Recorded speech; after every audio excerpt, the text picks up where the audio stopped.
Hello everyone, welcome to our channel Commerce Mentor. First of all, I want to give thank you for the response which you had shown in our previous videos.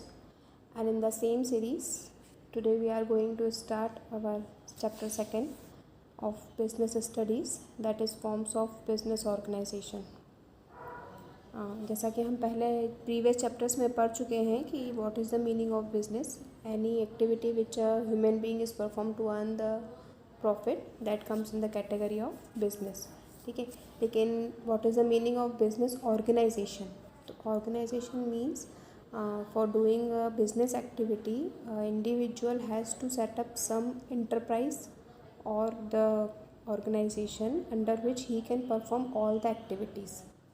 है ना, कोई firm चाहिए उसको, कोई company चाहिए, कोई enterprise चाहिए उसको अपने बिजनेस एक्टिविटीज़ को परफॉर्म करने के लिए. उस इंटरप्राइज, उस फर्म को हम बोलते हैं बिजनेस ऑर्गेनाइजेशन. ठीक है, तो इस चैप्टर में आपके बिजनेस ऑर्गेनाइजेशन को या बिजनेस को डिवाइड किया गया है 3 कैटेगरीज़ में: private sector, public sector and joint sector. तो प्राइवेट सेक्टर क्या होता है? जो भी इंटरप्राइज जो कि ओन्ड, कंट्रोल या मैनेज्ड किया जाता है प्राइवेट इंडिविजुअल्स के थ्रू, वो इंटरप्राइजेज़, वो फर्म्स होती हैं हमारी private sector enterprise. For example Reliance industry, Tata company, ये सब इंडिविजुअल्स ही चलाते हैं. ओन्ड भी करते हैं, कंट्रोल भी करते हैं, मैनेज भी करते हैं, इसलिए हम इनको बोलते हैं private sector. Public sector means the enterprises which are owned, managed and controlled by government, central government या स्टेट गवर्नमेंट, दोनों में से कोई भी गवर्नमेंट का मैनेजमेंट या कंट्रोल जिस भी ऑर्गेनाइजेशन पे होता है उसको हम बोलते हैं पब्लिक सेक्टर इंटरप्राइज. थर्ड है हमारी joint sector enterprise. Joint sector means वैसी इंटरप्राइजेस जिसमें प्राइवेट इंडिविजुअल्स और गवर्नमेंट दोनों का ही कंट्रोल हो, दोनों का ही पावर हो. फॉर एग्ज़ाम्पल मारुति उद्योग है ना, जिसमें थोड़े शेयर्स गवर्नमेंट के हैं और थोड़े आपके प्राइवेट इंडिविजुअल्स के हैं. तो ये 3 टाइप की इंटरप्राइजेस होती हैं जिसमें बिजनेस ऑर्गेनाइजेशन को डिवाइड किया गया है: private, public and joint sector. हमारे इस चैप्टर में प्राइवेट सेक्टर के ही 5 फॉर्म्स दिए गए हैं. जब भी आप फ्यूचर में बिजनेस शुरू करेंगे, before that you must know that what are the forms available in front of you to start your business in the category of private sector enterprise. हम बिज़नेस स्टडी पढ़ ही इसलिए रहे हैं क्योंकि हमको बिज़नेस के बारे में डिटेल में जानना है. तो कभी भी फ्यूचर में जब आप अपना इंटरप्राइज ओपन करते हैं, कंपनी ओपन करते हैं, तो आपके सामने ये 5 फॉर्म्स रहेंगे. इन 5 फॉर्म्स के अंडर में आप अपना बिज़नेस सेटअप कर सकते हैं. लेकिन ये 5 फॉर्म क्यों डिटेल में दिए गए हैं, हमको इनके सारे advantage, disadvantage, merits, features, importance सब कुछ समझना पड़ेगा. Then only we are in a position to take the decision. सबसे पहले हम बात करते हैं first form of organisation, that is sole proprietorship की. Sole proprietorship means a business which is owned, managed and controlled by a single individual.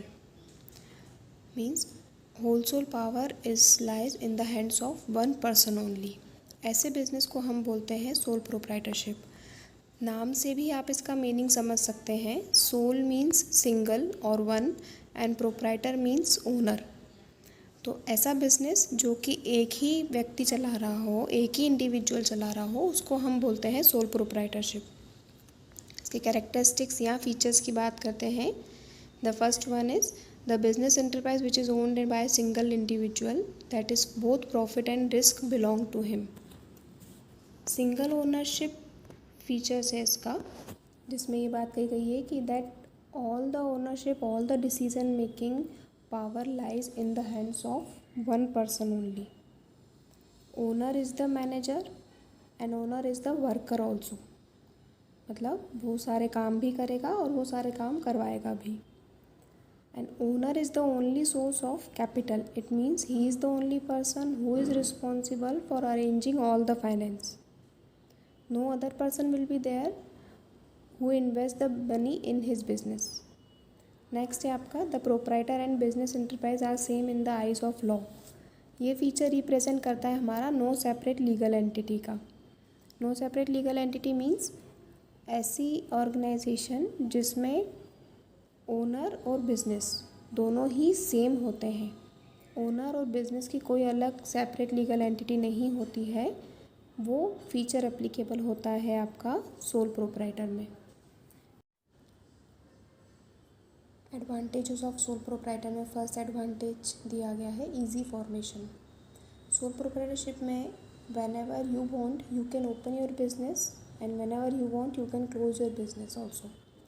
हम बात करें जैसे कोई भी अपने घर में बुटीक ओपन करते हैं, पार्लर्स ओपन करते हैं, तो वो जब उनको कन्वीनियंट होता है वो फॉर्म भी करते हैं और उसको क्लोज डाउन भी कर देते हैं।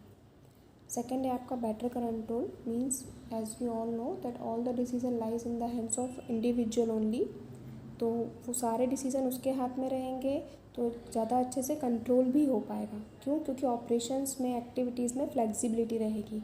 अगर आपको लगता है आपका डिसीज़न गलत है तो आप उसको चेंज भी कर सकते हैं। थर्ड है subject to few regulations means आप जब सोल प्रोप्राइटरशिप बिजनेस ओपन करते हैं तो वेरी फ्यू लीगल फॉर्मेलिटीज़ आपको फुलफ़िल करनी पड़ती हैं। गवर्नमेंट की तरफ से हार्ड एंड फास्ट रूल्स नहीं है सोल प्रोप्राइटरशिप के लिए। कोई भी पर्सन जब चाहे अपना बिजनेस सोल प्रोप्राइटर में ओपन भी कर सकता है, कोई किराने की शॉप भी ओपन कर सकता है और जब चाहे तब बंद भी कर सकता है। लीगल फॉर्मेलिटीज़ बहुत कम होती हैं सोल प्रोप्राइटर में, इसलिए ये इसका डिसएडवांटेज नहीं एडवांटेज होता है।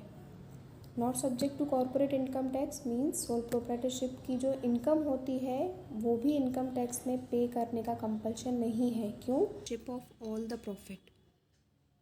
इसका मीनिंग हम इस फीचर से भी लगा सकते हैं, that is sense of accomplishment. हम जानते हैं कि सोल प्रोप्राइटर में एक ही पर्सन है जो पूरे एफर्ट्स डालता है और उस एफर्ट्स के बदले उससे जो रिटर्न मिलता है, रिवार्ड मिलता है प्रॉफिट के फॉर्म में, पूरा का पूरा प्रॉफिट सिर्फ उस पर्सन को ही रिप्रेजेंट करता है या रिफ़र करता है। कोई भी ज़रूरत नहीं होती है उससे अपना प्रॉफिट किसी और के साथ शेयर करने की। तो प्रॉफिट पे पूरा ओनरशिप राइट किसका होता है? सोल प्रोप्राइटर का, क्योंकि उसने ही सारे एफर्ट्स डाले हैं। और अगर एक पर्सन को ये पता है कि the efforts which I am putting in the business, तो इसके बदले जो भी रिटर्न मिलेगा वो मुझे ही मिलेगा and I don't have any need to share that return. तो ये अपने आप में एक सेल्फ कॉन्फिडेंस और सेंस ऑफ अकम्पलिशमेंट को अचीव करता है। एक और एडवांटेज आप इसमें ऐड कर सकते हैं, दैट इज़ ऑफ कॉन्फिडेंशियलिटी। मतलब जो हर बिजनेस के जो सीक्रेट्स होते ही हैं, तो अगर उस पर्सन का वो सोल प्रोप्राइटरशिप बिजनेस है तो वो टोटली फ्री है किसी को भी सीक्रेट नहीं बताने के लिए। सारे सीक्रेट्स वो अपने तक ही रखेगा, जिसके कारण कि कॉन्फिडेंशियली रहेंगी उसकी सारी इन्फॉर्मेशन और सारी बाकी चीज़ें। नेक्स्ट टॉपिक है हमारा डिसएडवांटेज ऑफ सोल प्रोप्राइटरशिप। इसमें फर्स्ट पॉइंट है owner has unlimited liability. Liability means वो पैसा, वो डेप्ट जो बिजनेसमैन ने मार्केट से लेके रखा है एज अ लोन, जो कि उसको वापस करना है। अनलिमिटेड का मतलब ये होता है कि जो पैसा पर्सन ने लेके रखा है उसे रीपे इन केस अगर वो नहीं कर पाता है तो मार्केट के जो पर्सन्स हैं या जो बैंक वाले हैं वो बिजनेसमैन की पर्सनल असेट को बेच के भी अपना पैसा वसूल कर लेंगे। मतलब लायबिलिटी जो सोल प्रोप्राइटर की रहती है उसमें सिर्फ बिजनेस तक का ही उसको नहीं देना रहता है, पर्सनल असेट बेच के भी उसको लायबिलिटी या लोन पे करनी पड़ती है। इसलिए ये सबसे बड़ा डिसएडवांटेज होता है सोल प्रोप्राइटर का कि अगर कल को कोई भी पर्सन नहीं पे कर पाता है, इंसॉल्वेंट हो जाता है, तो उसकी पर्सनल असेट बिल्कुल भी सेफ नहीं रहती है। नेक्स्ट है हमारा डिफ़िकल्ट टू रेज कैपिटल। हमें पता है एक ही पर्सन सारे एफर्ट्स डालता है और वो पर्सन या तो अपनी सेविंग्स लगाएगा पैसे के फॉर्म में या फ्रेंड्स रिलेटिव्स ज़्यादा से ज़्यादा जो थोड़ी बहुत उसकी पहचान के होंगे, जो बैंक उसको लोन देगी, बस इतना ही पैसा इन्वेस्ट कर सकते हैं हम सोल प्रोप्राइटर में।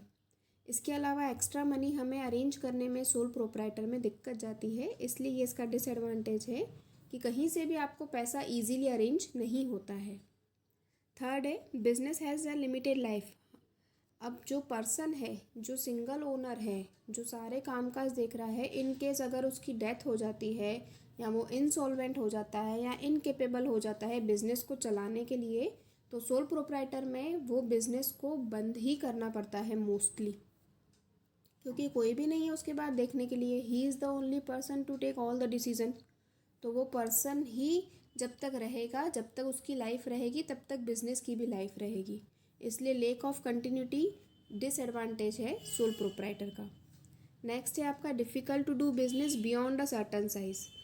स्मॉल साइज़ का अगर बिज़नेस करना हो तो सोल प्रोप्राइटर कन्वीनियंट है, लेकिन अगर आपको मीडियम साइज़ का या लार्ज स्केल पे बिज़नेस करना हो तो उस केस में सोल प्रोप्राइटर टफ हो जाता है, क्योंकि एक ही पर्सन कितनी एक्टिविटीज़ परफॉर्म करेगा। एक ब्रांच देखेगा, 2 3 4 पॉसिबल ही नहीं है। तो जो छोटी सी शॉप्स रहती हैं, जैसे हम घर में किराने की शॉप ओपन कर लेते हैं या मेडिकल शॉप हो जाती है, तो 1-2 शॉप तक हम मैनेज कर सकते हैं स्मॉल स्केल तक, लेकिन उससे ज़्यादा अगर लार्ज स्केल पे करना हो तो सोल प्रोप्राइटर कन्वीनियंट नहीं है। एक और डिसएडवांटेज आप इसमें ऐड कर सकते हैं, that is of limited managerial skill. अब हम बार बार बोल रहे हैं कि सोल प्रोप्राइटर मीन्स एक पर्सन सारी एक्टिविटीज़ परफॉर्म करता है, लेकिन एक ही पर्सन में सारी एबिलिटीज़ हों वो ज़रूरी नहीं है कि वो मैनेजमेंट भी देख ले, वो अकाउंटिंग भी देख ले, वो कम्युनिकेट भी कर ले, वो मार्केटिंग भी कर ले। हर पर्सन में कुछ न कुछ लिमिटेड स्किल्स होती हैं, और हर मैनेजर स्किल्स एक पर्सन में हो ये सोल प्रोप्राइटर में पॉसिबल नहीं है। या तो उसे हर एक्टिविटी के लिए मैनेजर्स अपॉइंट करने पड़ेंगे, पर वो स्मॉल स्केल में पॉसिबल नहीं है। तो इसलिए एक डिसएडवांटेज आप और ऐड कर सकते हैं इसमें, लिमिटेड मैनेजर स्किल। तो कंक्लूज़न ये निकलता है हमारा सोल प्रोप्राइटर का कि अगर स्मॉल स्केल पे बिजनेस करना हो, जैसे ग्रोसरी शॉप हो गई, टेलरिंग शॉप हो गई, या कोई क्लिनिक हो गया डॉक्टर का, स्मॉल स्केल बिजनेस हो जहाँ पे कम पैसा लगता हो लेकिन पर्सनल अटेंशन चाहिए, आपको कस्टमर से डायरेक्ट कांटेक्ट करना हो, तो इन सारी कंडीशंस को देखते हुए आपके लिए सोल प्रोप्राइटरशिप बिजनेस परफेक्ट है।